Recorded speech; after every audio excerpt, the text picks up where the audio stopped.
Minha filha morreu há 25 anos em um acidente de carro devastador. Eu a enterrei num cemitério no outro lado da cidade. Fiquei ao lado do caixão até ele descer à sepultura. Mas ontem à noite, às 3h17 da madrugada, recebi uma ligação e o nome dela apareceu na tela. Atendi com as mãos trêmulas e ouvi sua voz assustada. Mãe, onde estou? Está tudo escuro e estou com medo. Era ela. Impossível, mas era. Mas antes de continuar, confira se você já está inscrito no canal e escreva nos comentários. De onde você está assistindo este vídeo? Adoramos saber até onde nossas histórias estão chegando. Tudo começou na noite passada. Eram exatamente 3h17 da manhã quando meu celular tocou. Acordei sobressaltada. Uma ligação naquele horário nunca traz boas notícias. Esfreguei os olhos e alcancei o aparelho no criado mudo. A luz da tela me cegou por um instante, mas quando consegui focar, meu coração parou. Ana, chamando. Impossível. Ana morreu em um acidente de carro quando tinha apenas 19 anos. Era outubro de 2000, 25 anos atrás. Eu mesma a enterrei. Eu mesma tinha ficado ao lado do caixão enquanto o baixavam à sepultura. Durante todos esses anos, guardei o número dela nos meus contatos. Uma forma de manter alguma conexão, por mais irracional que fosse. Não consegui deletar, assim como não consegui me desfazer de suas roupas, dos seus brinquedos da infância, das suas revistas favoritas e dos seus CDs. O telefone continuava tocando. Insistente, quase acusador. Minha primeira reação foi de puro terror. Encarei o nome e a foto na tela. Aquela foto dela sorrindo na formatura do ensino médio, apenas 6 meses antes do acidente. Pensei em rejeitar a chamada, em jogar o celular longe. Pensei que poderia ser um engano, ou pior, alguma brincadeira cruel. Mas algo dentro de mim não permitiu. Uma curiosidade misturada com esperança. Aquela esperança irracional que todas as mães que perderam filhos carregam. E se... No quinto toque, atendi. Alô? Minha voz falhou, quase inaudível. Silêncio. Alguns segundos que pareceram eternos. Então ouvi uma voz. Mãe? A voz dela. Exatamente como eu lembrava. Jovem, suave, mas agora trêmula, confusa. Mãe, onde estou? Está tudo escuro aqui. Não consigo ver nada. Não consegui respirar. As paredes do meu quarto pareceram se fechar ao meu redor. Apertei o telefone contra a orelha com tanta força que meus dedos ficaram brancos. Ana? Foi tudo que consegui dizer. Sim, sou eu. Mãe, tem algo errado. Não sei onde estou. Não consigo me lembrar como cheguei aqui. Sentei-me na cama, acendi o abajur. Precisava ter certeza de que não estava sonhando. Belisquei meu braço e senti a dor. Real. Estava acordada. Ana, você... As palavras não saíam. Eu o quê, mãe? Estou com medo. Está muito escuro e não consigo me lembrar de nada. A última coisa que lembro é de estar dirigindo para casa depois da festa da Júlia e depois... nada. Agora estou em algum lugar e não sei onde é. Meu coração disparou. A festa da Júlia. Foi de lá que ela estava voltando quando o acidente aconteceu. Um motorista bêbado invadiu a contramão e atingiu o carro dela de frente. Morreu na hora. Foi o que o policial me disse naquela noite terrível. Ana, querida, o que você vê ao seu redor? Tente descrever. Quase nada. Está escuro. Parece que estou em um quarto? Tem uma janela pequena, mas só vejo escuridão lá fora. Tem um cheiro estranho, empoeirado, como um lugar que ficou fechado por muito tempo. Você consegue achar uma porta? Um interruptor de luz? Ouvi movimento, passos lentos, cuidadosos. Tem uma porta, mas está trancada. Tentei o interruptor, mas não funciona. Mãe, que lugar é esse? Como vim parar aqui? Minhas mãos tremiam tanto que mal conseguia segurar o telefone. Minha filha morta me ligando, perguntando onde estava. Como isso era possível? Eu a vi no caixão. Vi quando fecharam e a enterraram. Visitei o túmulo dela todo mês durante 25 anos. Ana, Escute, vou te ajudar, está bem? Mas preciso saber mais. Você consegue ver alguma coisa pela janela? Alguma placa? Um nome de rua? Qualquer coisa? Mais movimento. Ouvi a respiração dela acelerando. Consigo ver algumas luzes distantes. Parece que estou alto, como em um prédio. Tem um letreiro piscando lá longe, mas não consigo ler o que está escrito. Mãe, estou com medo, porque não sei como vim parar aqui. E por que meu corpo parece diferente? Diferente como? Minha voz falhou. Não sei explicar. Minhas mãos parecem mais velhas. E tem um espelho aqui. Quase não consigo ver, mas o reflexo não parece comigo. Ou parece, mas mais velha. Mãe, o que está acontecendo comigo? Fechei os olhos com força. Era demais para processar. Minha filha, que deveria ter 44 anos hoje se estivesse viva, descrevendo um corpo mais velho que o que tinha quando morreu. Isso não fazia sentido. Ana, você se lembra do acidente? Silêncio. Que acidente? Respirei fundo. O acidente de carro, depois da festa da Júlia. Mais silêncio. Então, um som, como um soluço abafado. Mãe, tem algo muito estranho. Quando você falou do acidente, eu vi, como um flash. O carro vindo na minha direção. As luzes. O impacto. E depois, nada. Como se tivesse um vazio.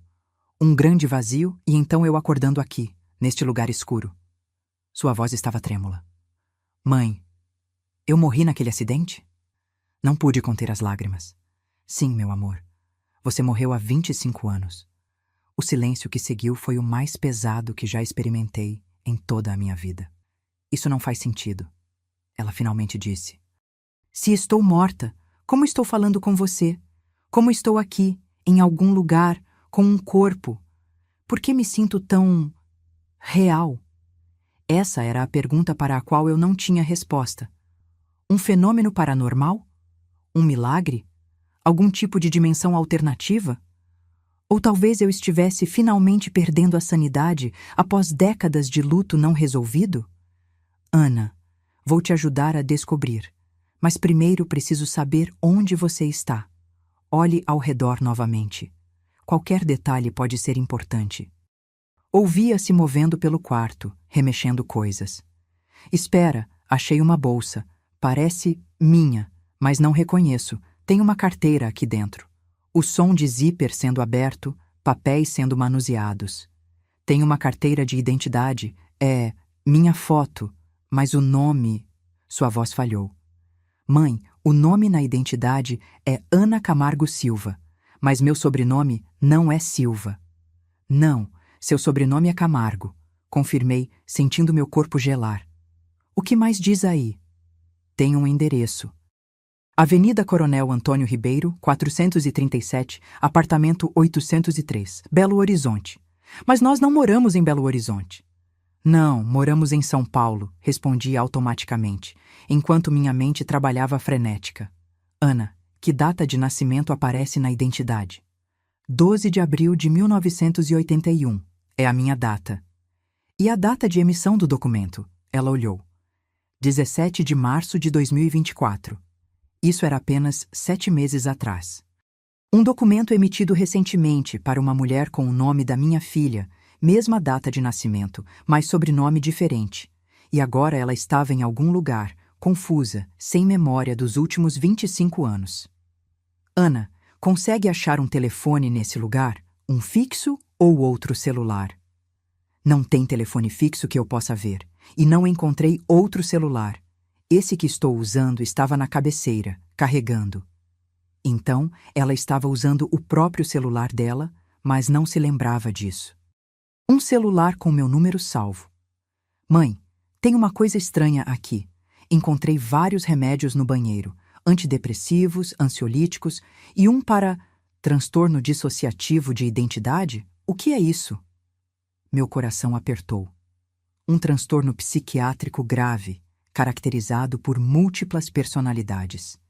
Eu conhecia o termo. Tinha pesquisado muito sobre saúde mental após a morte de Ana. procurando alguma forma de lidar com minha própria depressão. Ana, comecei com cuidado, acho que você está no seu próprio apartamento, um apartamento em Belo Horizonte onde você vive agora.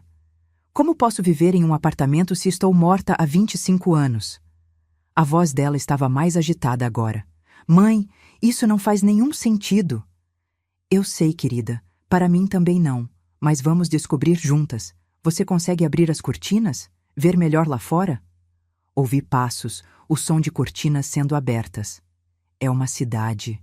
Estou vendo prédios, luzes. Parece ser de madrugada ainda. Procure algo com o nome da cidade, uma placa, um outdoor, qualquer coisa. Mais alguns instantes de silêncio. Tem um outdoor grande. Posso ver. Prefeitura de Belo Horizonte. Então é verdade, estou mesmo em BH. A voz dela ficou mais baixa. Mãe, e se eu não morri? E se tudo isso for algum tipo de engano? A possibilidade me atingiu como um raio. Seria possível? Teria eu enterrado outra pessoa achando que era minha filha? Mas eu a vi. Reconheci seu rosto, suas mãos. Identifiquei o corpo.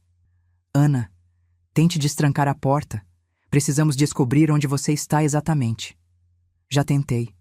Está trancada por fora. Parece que estou presa aqui. Um calafrio percorreu minha espinha. Presa? Por quê? Por quem? Espere, ouvi algo. A voz dela ficou tensa. Tem alguém do lado de fora. Estou ouvindo passos. Meu coração disparou. Ana, esconda o telefone. Não deixe ninguém saber que estamos conversando. Mãe, estou com medo.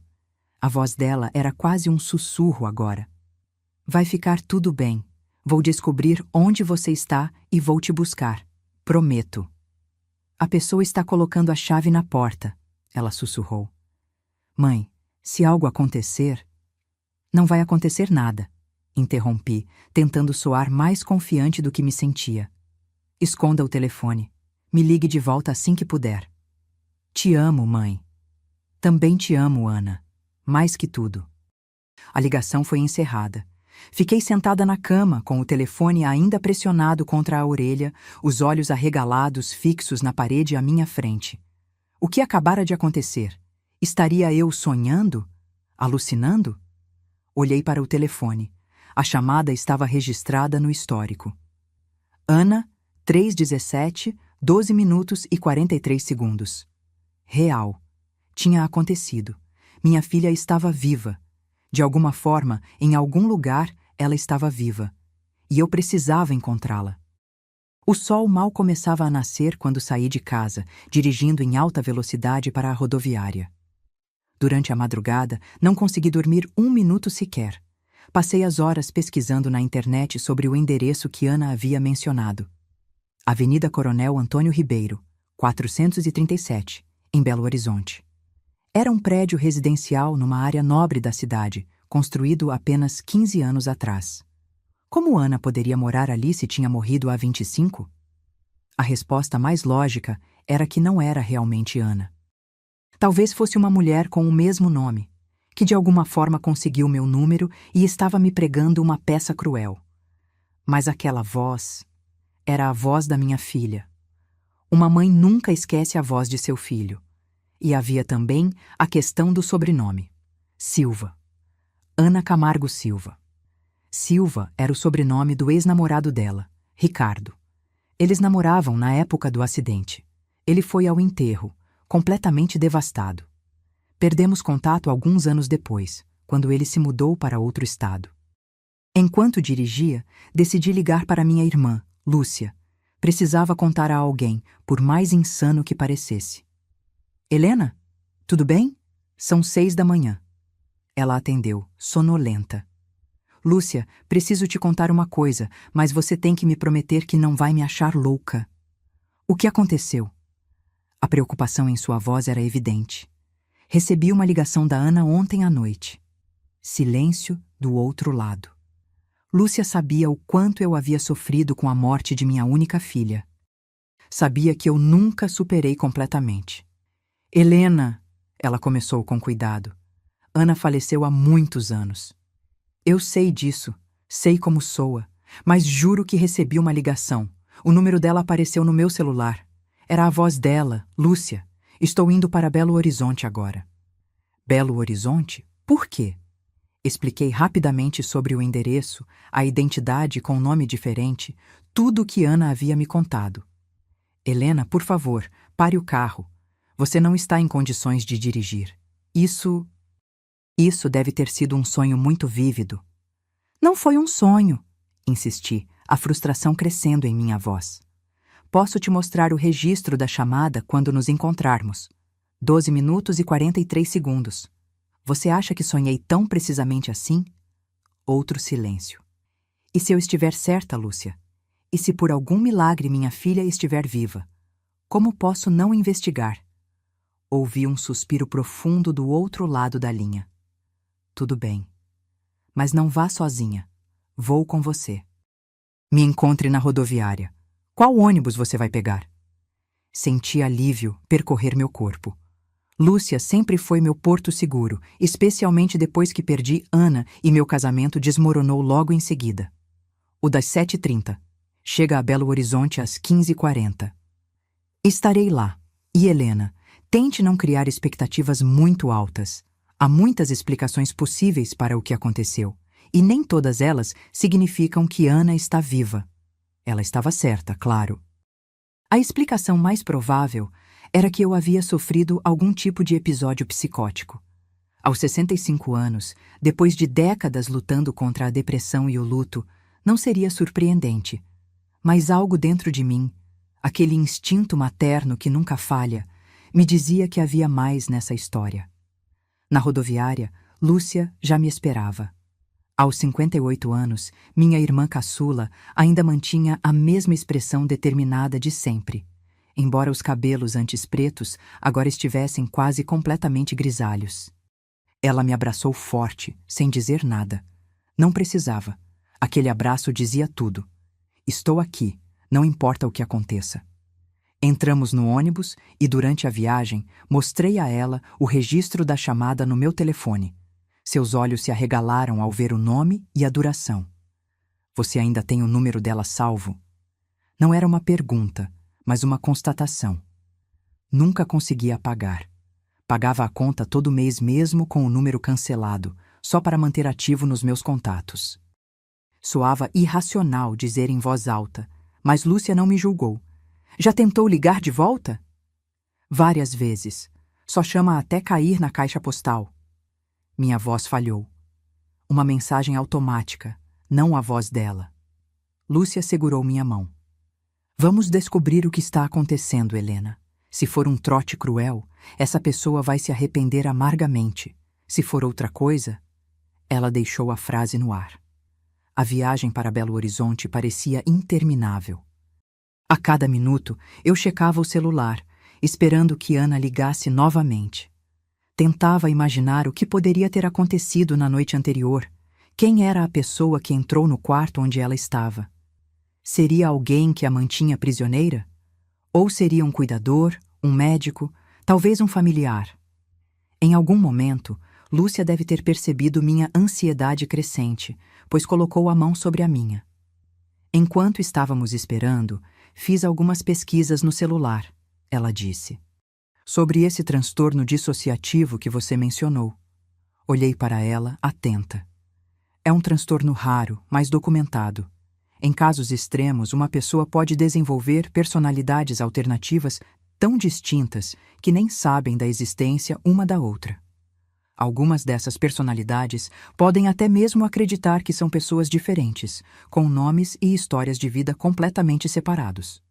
Você acha que a pessoa que me ligou pode ter esse transtorno?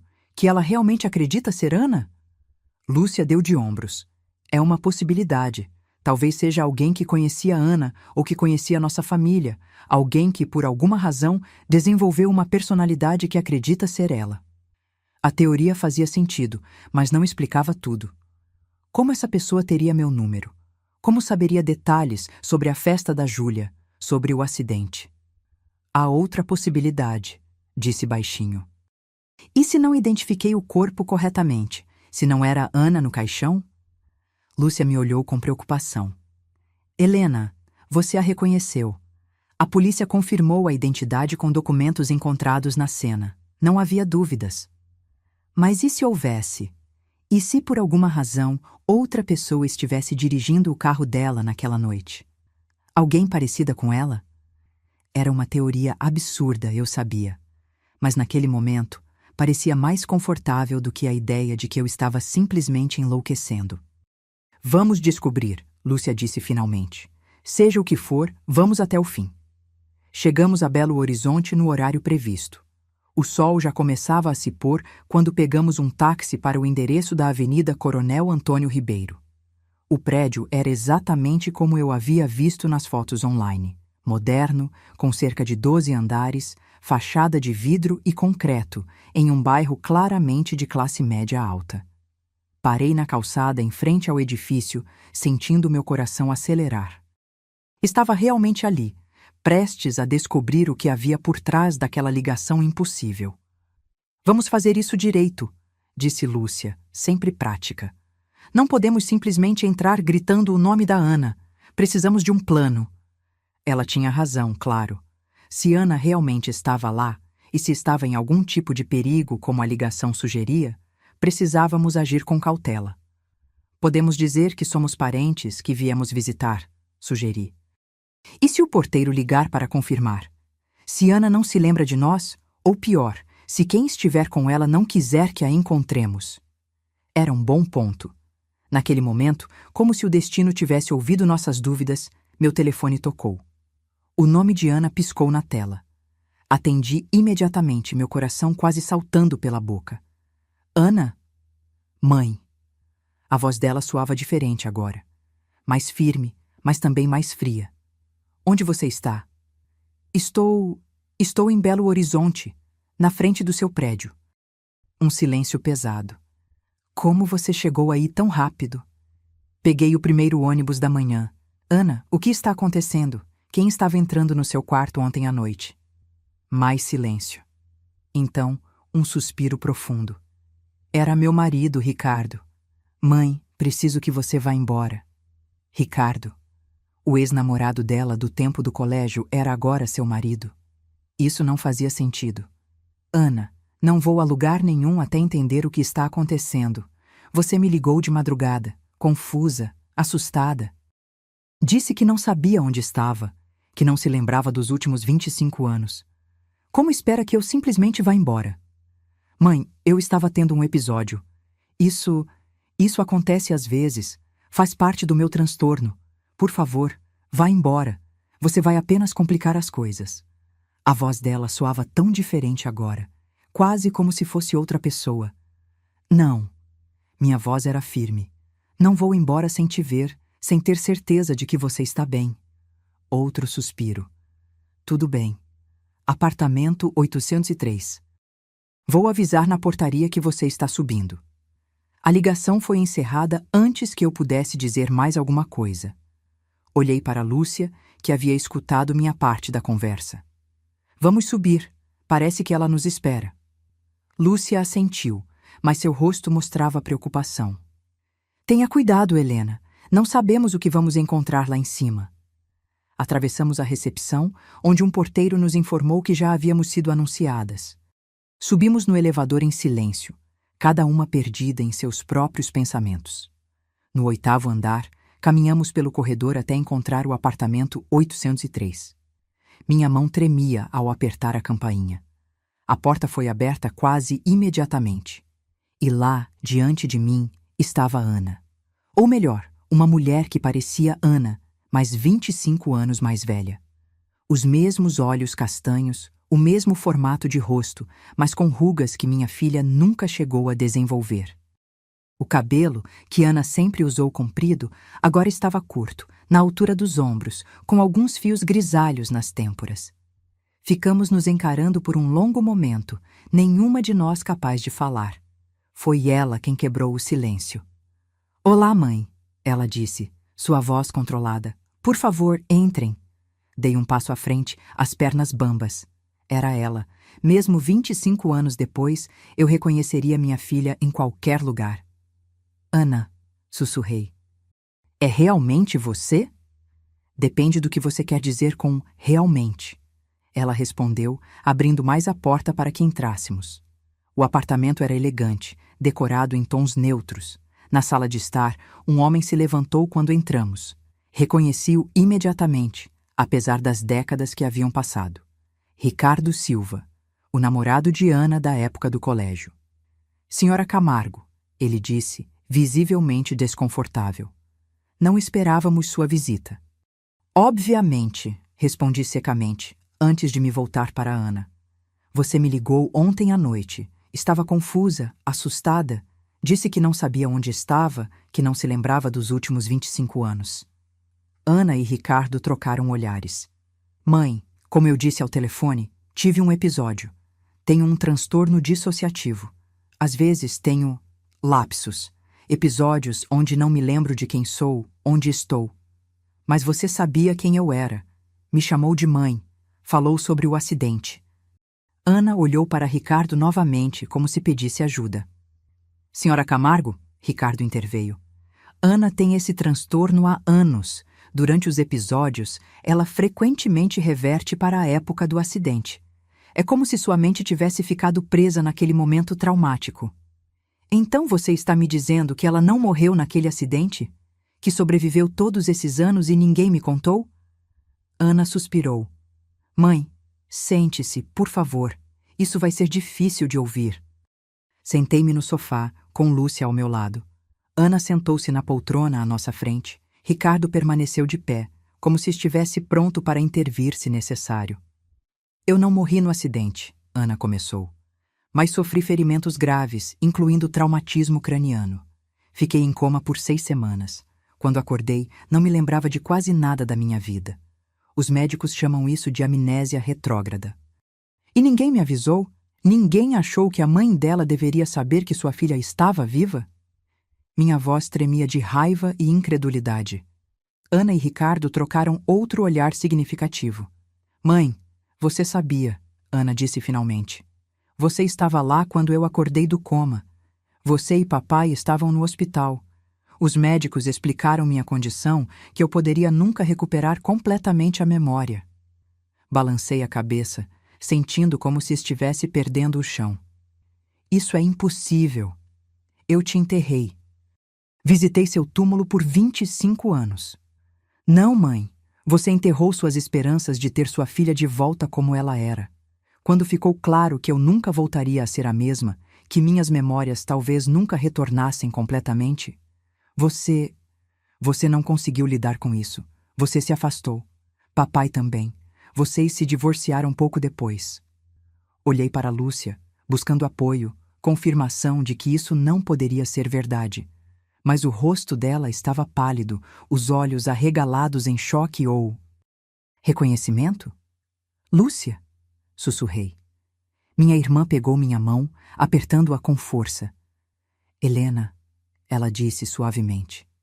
Acho que precisamos considerar a possibilidade de que suas memórias sobre os eventos após o acidente podem não ser precisas. O que você está dizendo? Minha voz era apenas um sussurro agora. Que inventei tudo. O funeral, as visitas ao cemitério, 25 anos de luto?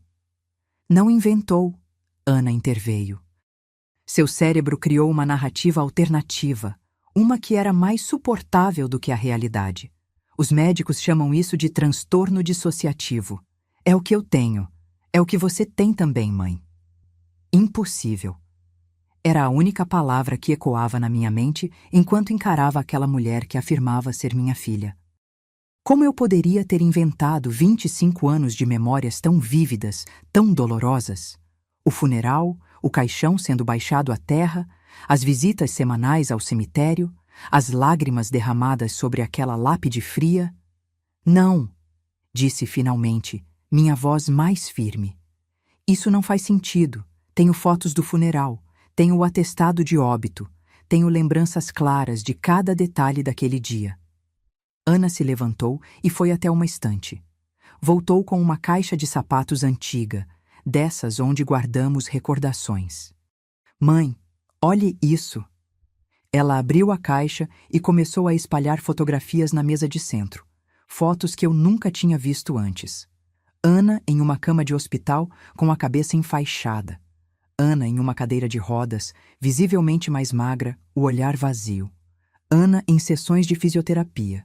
E então, fotos que me deixaram sem ar. Eu, ao lado da cama dela, segurando sua mão. Eu, empurrando sua cadeira de rodas por um corredor de hospital. Eu, com aparência exausta, adormecida em uma poltrona ao lado da cama hospitalar. Peguei uma das fotos com as mãos trêmulas. Meu cabelo ainda tinha mechas escuras, meu rosto menos enrugado, mas era inconfundivelmente eu. Isso pode ser forjado, sussurrei, mas sem convicção. Ana balançou a cabeça. Mãe, você esteve comigo durante meses. No começo você não saía do meu lado. Dormia no hospital todas as noites. Ricardo se aproximou, colocando a mão gentilmente no ombro de Ana. Quando Ana acordou do coma, ele explicou. Os médicos já tinham avisado que poderia haver sequelas neurológicas. O traumatismo craniano foi grave. Ela não reconheceu ninguém a princípio. Não se lembrava de nada da sua vida. Foi devastador para todos. Ana continuou.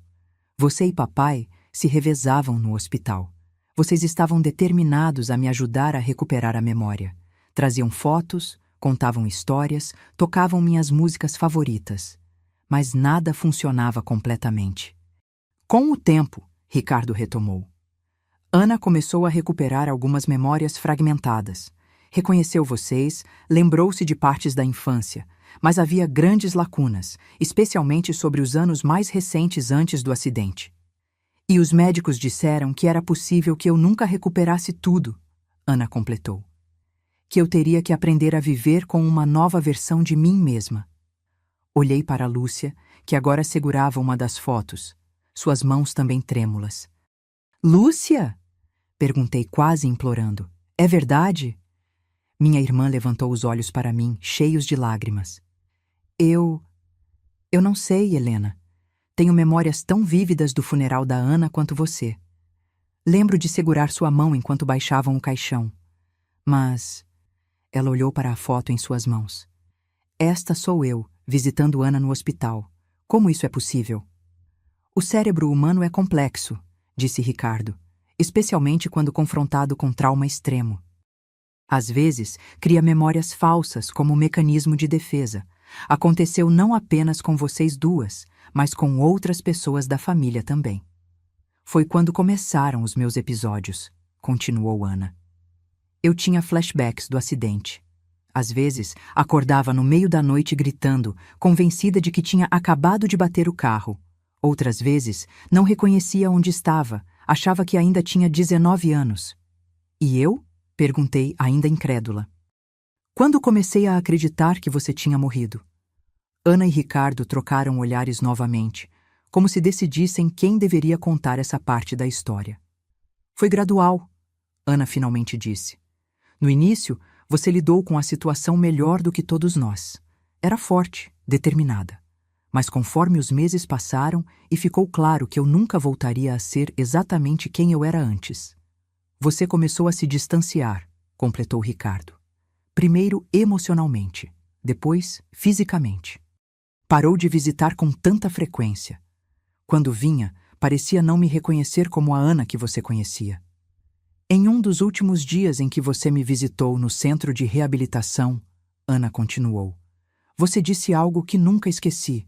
Disse que sentia como se sua filha tivesse morrido naquele acidente e que eu fosse apenas uma sombra dela. Aquelas palavras me atingiram como um golpe físico. Eu seria capaz de dizer algo tão cruel? Pouco depois, Ricardo prosseguiu, você teve o que os médicos chamaram de um colapso psicótico. Começou a falar sobre o funeral da Ana, sobre visitar o túmulo dela. Criou uma realidade alternativa onde ela tinha morrido no acidente. Era mais fácil de suportar do que aceitar a pessoa diferente que ela havia se tornado.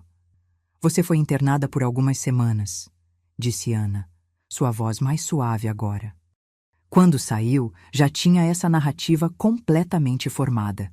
Os médicos disseram que era perigoso tentar forçar você a encarar a realidade de uma vez, que isso poderia causar outro colapso. Então, a família decidiu... Ela hesitou. Decidiu o quê? Pressionei. Deixar você viver com sua versão da realidade, ela concluiu. Deixar você acreditar que eu havia morrido. Papai se mudou com você para outra cidade. A família concordou em não contradizer sua versão dos eventos. Foi uma decisão difícil. E o túmulo? Perguntei, minha voz apenas um sussurro.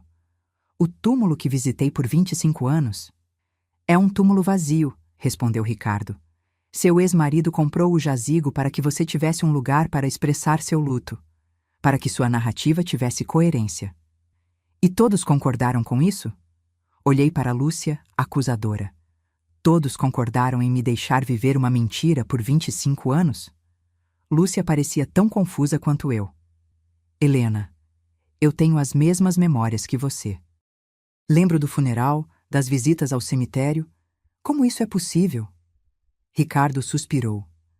Senhora Lúcia, você também teve dificuldades para aceitar a nova condição da Ana. Não tão severas quanto sua irmã, mas ainda assim significativas. Com o tempo, você começou a adotar partes da narrativa de Helena. É um fenômeno conhecido como memória compartilhada ou folie à deux, quando alguém próximo começa a adotar as crenças delirantes de outra pessoa. Isso era demais para processar. Minha cabeça latejava, minha visão começava a ficar embaçada nas bordas. Nada fazia sentido. Então por que Ana me ligou ontem à noite? Perguntei, tentando me agarrar a algo concreto, algo que pudesse provar que não estava completamente louca. Por que ela parecia tão confusa, tão assustada? Como eu disse, Ana respondeu. Tenho episódios, momentos em que volto para o trauma do acidente. Ontem à noite foi um dos piores em anos. Acordei completamente desorientada, sem saber onde estava ou quem era. Encontrei seu número nos meus contatos e liguei instintivamente. Ricardo teve que me sedar, ela continuou. Quando acordei hoje de manhã, estava melhor, mais lúcida. Ele me contou sobre a ligação. Olhei para Ricardo, que assentiu. Os episódios dela pioraram nas últimas semanas. Estamos ajustando a medicação. Então, comecei lentamente, tentando juntar as peças. Você está me dizendo que eu inventei 25 anos de memórias? Que criamos juntas? Olhei para Lúcia. Toda uma realidade alternativa onde minha filha morreu? Não é tão incomum quanto parece, disse Ricardo gentilmente. O cérebro humano é incrivelmente poderoso. Quando confrontado com um trauma insuportável, às vezes cria novas narrativas, novas memórias. É um mecanismo de proteção. Eu queria gritar, negar tudo. Mas as fotos estavam ali, bem na minha frente. Fotos que não poderiam ter sido forjadas. Fotos que mostravam uma realidade completamente diferente da que eu havia vivido pelos últimos 25 anos. Por que agora? Perguntei, minha voz quebrando. Por que, depois de todos esses anos, isso está vindo à tona agora? Ana hesitou, trocando um olhar com Ricardo antes de responder. Mãe, estou grávida. Vou ter um bebê em 4 meses. Ricardo e eu decidimos que era hora de tentar reconectar com você. Que nosso filho merecia conhecer a avó. Não planejávamos que fosse assim, com um episódio no meio da noite, mas talvez tenha sido o destino. Um bebê. Minha filha, que eu acreditei estar morta por 25 anos, estava prestes a ter um filho. Eu seria avó. Foi demais. Senti o mundo girar ao meu redor e então, escuridão. Acordei em um quarto desconhecido, deitada em uma cama confortável. A luz suave do abajur iluminava parcialmente o ambiente. Conforme meus olhos se ajustavam, percebi que estava em um quarto de hóspedes, provavelmente no apartamento de Ana. Ana, minha filha que eu acreditava estar morta. As memórias da conversa voltaram como uma enxurrada. As fotos, as explicações, a revelação sobre o bebê. Seria tudo real ou eu estava tendo algum tipo de colapso psicótico? A porta se abriu suavemente e Lúcia entrou, carregando um copo d'água. Você está acordada, ela disse, sentando-se na beirada da cama. Como se sente? Como se o mundo inteiro tivesse virado de cabeça para baixo, respondi, aceitando o copo e tomando um gole. Quanto tempo fiquei desacordada? Apenas alguns minutos. Ricardo te carregou até aqui. Ele é médico, sabia? Balancei a cabeça. Não sabia nada sobre a vida da minha filha nos últimos 25 anos. Uma vida que, aparentemente, ela realmente viveu, enquanto eu estava presa em uma realidade alternativa que meu cérebro havia criado. Lúcia, comecei, minha voz baixa. Você realmente acredita nessa história? Que inventamos tudo? O funeral, o luto, as visitas ao cemitério? Minha irmã suspirou profundamente. Não sei o que acreditar, Helena. Tenho memórias tão vívidas quanto as suas. Lembro claramente de segurar sua mão no funeral, de visitar o túmulo com você em datas especiais. Mas aquelas fotos... Ela balançou a cabeça. Aquelas fotos não podem ser falsas. E Ana, ela é tão parecida. Mais velha, diferente em alguns aspectos, mas inegavelmente Ana. Como podemos ter inventado a mesma realidade? Perguntei. Como duas pessoas podem ter exatamente as mesmas memórias falsas? Ricardo mencionou algo chamado folie à deux. Pesquisei no meu celular enquanto você estava desacordada. É quando uma pessoa com um transtorno psicótico influencia outra pessoa próxima a compartilhar o mesmo delírio. Geralmente acontece entre familiares, pessoas que passam muito tempo juntas. Tentei absorver aquela informação. Seria possível que meu cérebro traumatizado tivesse criado uma realidade alternativa tão poderosa que arrastou minha irmã para dentro dela também? O que fazemos agora? Perguntei, sentindo-me completamente perdida. Lúcia pegou minha mão. Acho que precisamos estar abertas à possibilidade de que nossa versão dos eventos pode não ser a correta. Que talvez, apenas talvez, Ana realmente sobreviveu ao acidente. A porta se abriu novamente e Ana entrou, carregando uma bandeja com chá e biscoitos. Ver minha filha, 25 anos mais velha do que em minhas memórias, realizando um gesto tão simples e doméstico como servir chá, era surreal. Achei que vocês poderiam querer algo para comer, ela disse, colocando a bandeja sobre a mesinha de cabeceira. Ricardo teve que sair, uma emergência no hospital, mas disse que voltará logo. Ana sentou-se na poltrona próxima à cama, estudando meu rosto como se tentasse memorizar cada detalhe. Sei que isso é muito para processar, ela disse suavemente. Não esperávamos que acontecesse assim. Tínhamos planejado entrar em contato com vocês de forma mais gradual, com a ajuda de um psiquiatra. Por que esperou tanto tempo? Perguntei, a mágoa evidente em minha voz. 25 anos, Ana. 25 anos acreditando que minha única filha estava morta. Ela abaixou o olhar, as mãos inquietas no colo. No início, foi decisão dos médicos e da família. Você estava muito frágil psicologicamente. Depois, vidas foram construídas separadamente. Você se mudou. Eu comecei a faculdade, me formei, me casei com Ricardo. Ricardo nunca perdeu contato com você? Perguntei, lembrando que ele era o namorado de Ana na época do acidente. Não, ela sorriu levemente. Ele esteve ao meu lado durante toda a recuperação. Pausou seus estudos por 1 ano para cuidar de mim. Quando voltei para a faculdade, ele já estava no 3º ano de medicina. Nos casamos depois que me formei em psicologia. Psicologia, repeti. Você se tornou psicóloga. Sim. Trabalho principalmente com pacientes que sofreram traumas neurológicos como eu.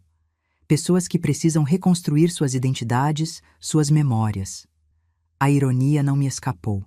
Minha filha ajudava outros a reconstruir suas memórias, enquanto eu vivia presa em memórias que aparentemente nunca existiram. E o bebê? Perguntei, mudando de assunto. É menino ou menina? O rosto de Ana se iluminou. A mão instintivamente indo para a barriga, que notei agora, mostrava uma pequena protuberância sob o suéter largo. Uma menina. Vamos chamá-la de Helena. Senti as lágrimas brotarem nos meus olhos. Minha neta levaria meu nome. Foi isso que nos fez decidir que era hora de reconectar, continuou Ana. Descobrimos que seria uma menina há 2 semanas. Ricardo disse que era um sinal, que nossa filha merecia conhecer a avó, cujo nome carregaria. E quanto ao seu pai? Perguntei, repentinamente percebendo que ele não havia sido mencionado. Onde ele está agora? Ana e Lúcia trocaram um olhar que me deixou alerta. Mãe, Ana disse gentilmente, papai faleceu há 3 anos. Câncer de pulmão. Mais uma revelação que me deixou sem ar. Carlos, meu ex-marido, morto. Em minhas memórias, ele havia se mudado para o exterior após nosso divórcio, poucos anos depois da morte, ou suposta morte, de Ana. Mantínhamos contato mínimo, apenas cartões de Natal e raras ligações em aniversários. Ele nunca tentou me contar a verdade? Perguntei, a voz embargada. Ele respeitou a decisão dos médicos, respondeu Ana. E depois de um tempo ficou mais difícil. Como explicar que havia permitido que você vivesse uma mentira por tanto tempo? Ele carregou essa culpa até o fim. Tentei processar mais essa informação. Carlos sabia que nossa filha estava viva todo esse tempo. Sabia e me deixou acreditar no contrário. O que acontece agora? Perguntei, olhando de Ana para Lúcia. Como seguimos daqui? Devagar, disse Ana. Um passo de cada vez. Ricardo conhece um excelente psiquiatra que pode nos ajudar. Alguém especializado em casos como o seu. Casos como o meu, repeti mecanicamente. Pessoas que inventaram realidades alternativas para escapar de traumas insuportáveis. É mais comum do que você imagina, Ana disse suavemente. E tratável. Não será fácil, nem rápido, mas podemos reconstruir nossa relação. Podemos criar novas memórias, memórias reais. Olhei para minha filha viva, adulta, grávida, e senti algo que não sentia há décadas. Esperança. Eu quero tentar, disse finalmente. Não sei se consigo desaprender 25 anos de memórias, mas quero conhecer você, conhecer a vida que construiu. Quero estar presente para minha neta. Ana sorriu, lágrimas escorrendo livremente pelo seu rosto. Levantou-se e sentou-se ao meu lado na cama, pegando minha mão entre as suas. Obrigada, mãe, ela sussurrou, por estar aqui agora, por tentar. Naquele momento, olhando para o rosto da minha filha, um rosto que havia envelhecido sem que eu testemunhasse, que havia amadurecido e adquirido linhas de expressão que eu nunca vi se formarem, percebi que não importava mais o que era real e o que não era. O que importava era o presente. Esta mulher diante de mim era minha filha, e ela precisava de mim tanto quanto eu precisava dela. Podemos começar de novo? Perguntei.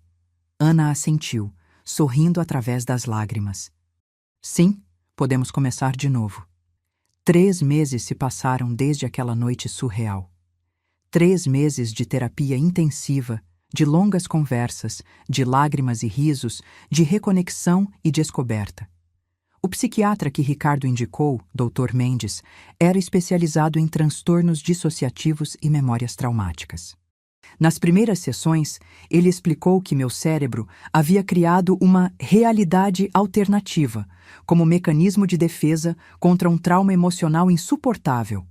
A morte da minha filha, como eu a conhecia e amava, substituída por uma versão diferente dela mesma após o acidente.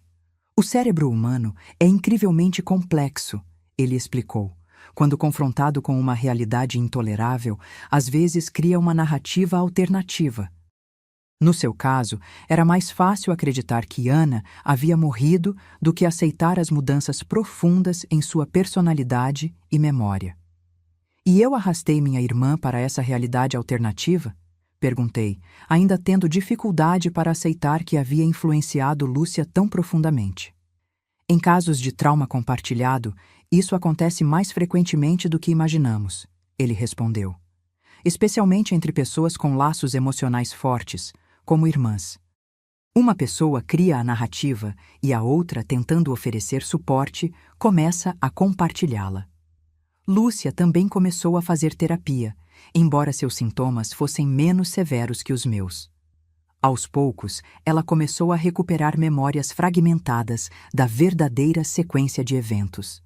Lembranças de visitas ao hospital, de conversas com Ana durante sua recuperação, como se um véu lentamente se levantasse.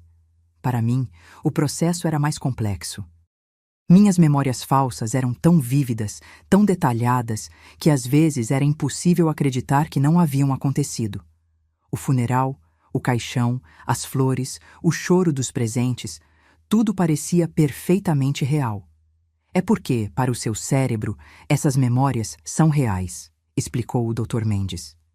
Foram construídas com tanto cuidado e detalhe quanto qualquer memória verdadeira. A diferença é que elas foram fabricadas como proteção, não como registro de eventos reais. Uma das partes mais difíceis da terapia era confrontar as verdadeiras memórias do período após o acidente. Memórias que meu cérebro havia suprimido e substituído. Com a ajuda de fotos, vídeos e relatos de Ana, Ricardo e outros familiares, comecei a reconstruir fragmentos do que realmente havia acontecido. Lembrei-me vagamente de longas noites no hospital, do desespero ao ver minha filha lutando para reconhecer seu próprio reflexo, da frustração quando ela não conseguia se lembrar de momentos significativos de nossa vida juntas. Lembrei-me, com intensa vergonha, de ter dito aquelas palavras cruéis que Ana mencionou, que sentia como se minha verdadeira filha tivesse morrido no acidente e que ela era apenas uma sombra. Não se culpe por isso, Ana me disse quando confessei essa memória recuperada. Você estava passando pelo seu próprio trauma. Todos estávamos tentando lidar com a situação da melhor forma possível. Nossa relação começou a se reconstruir lentamente. A princípio era estranho, quase artificial.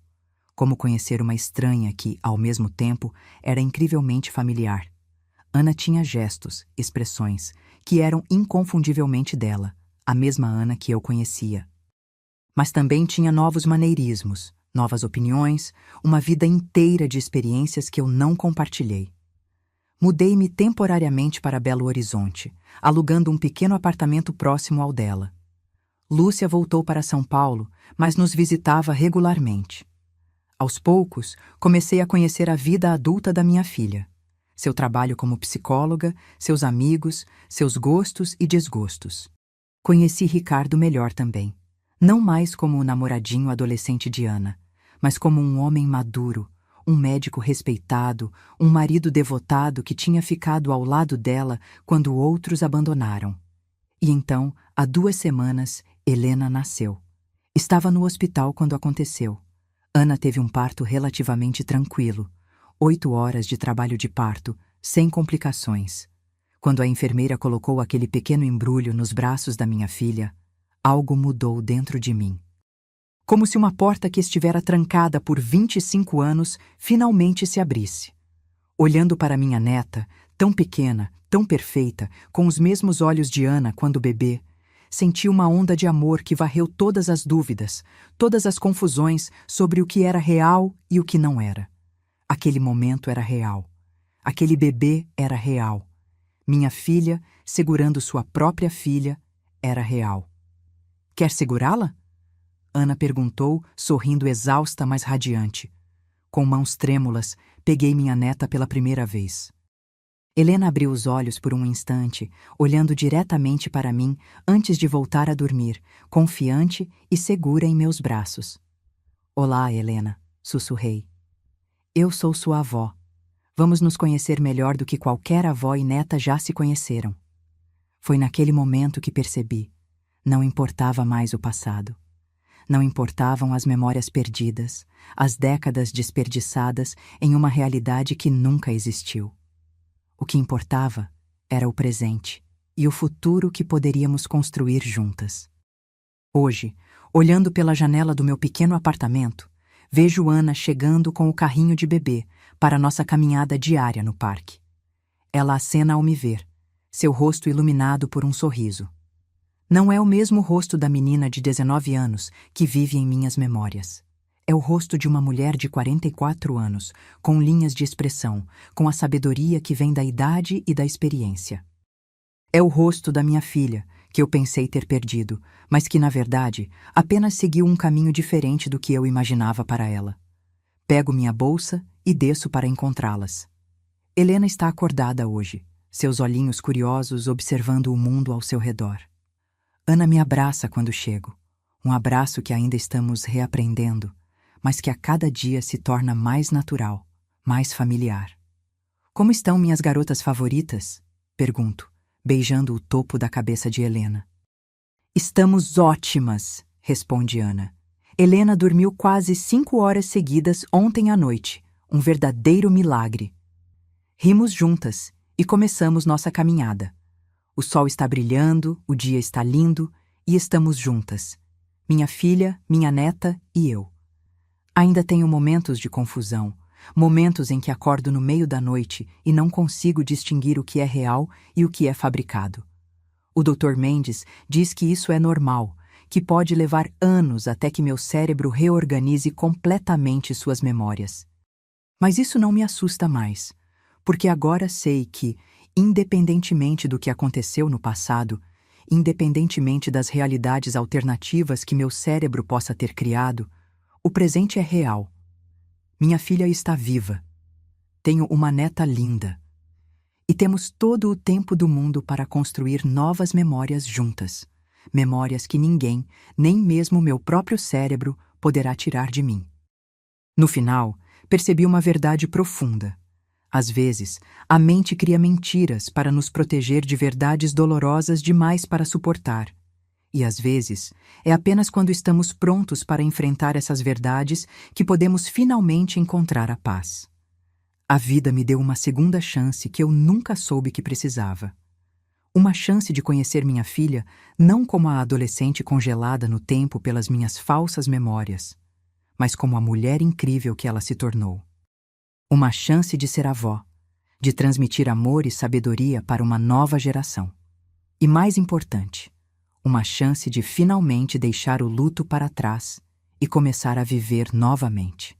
Recebi uma ligação na madrugada que mudou tudo. Uma ligação impossível, de uma filha que eu acreditava estar morta.